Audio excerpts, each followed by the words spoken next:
இதுதான் உங்க நிதி மேலாண்மையா? வறுத்தெடுக்கும் அண்ணாமலை. இந்த காணொளியை பார்க்கும் அனைவரும் நிச்சயம் திமுகவின் தேர்தல் வாக்குறுதியை புரட்டி பாருங்க. அந்த வாக்குறுதிகளில் பழைய ஓய்வூதிய திட்டம், பால் விலை குறைப்பு, கேஸ் மானியம், கூட்டுறவு கடன் தள்ளுபடி என்பது போன்ற பல வாக்குறுதிகளை கொடுத்திருப்பாங்க.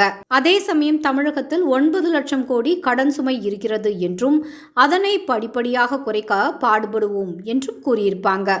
அதாவது 9 லட்சம் கோடி கடன் இருக்கிறது என்று மதிப்பிட்ட பிறகுதான் இத்தனை வாக்குறுதிகளையும் கொடுத்திருக்காங்க. ஆனால் பழனிவேல் தியாகராஜன் அவர்கள் நிதி அமைச்சராக பொறுப்பேற்றவுடன் ஒரு வெள்ள அறிக்கை கொடுத்தாரு. அந்த அறிக்கையில் தமிழகத்தின் கடன் சுமை கிட்டத்தட்ட 6 லட்சம் கோடி என்று கூறியிருந்தார்.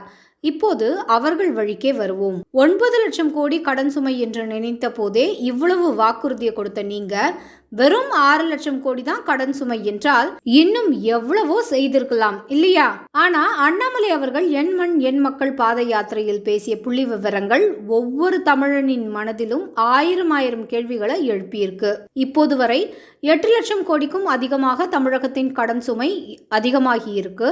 வெள்ளை அறிக்கை விட்டபோது பழனிவேல் தியாகராஜன் அவர்கள் ஒவ்வொரு குடும்பத்துக்கும் இவ்வளவு கடன் சுமை என்று சென்டிமெண்டாக பேசிக் கொண்டிருந்தாரு.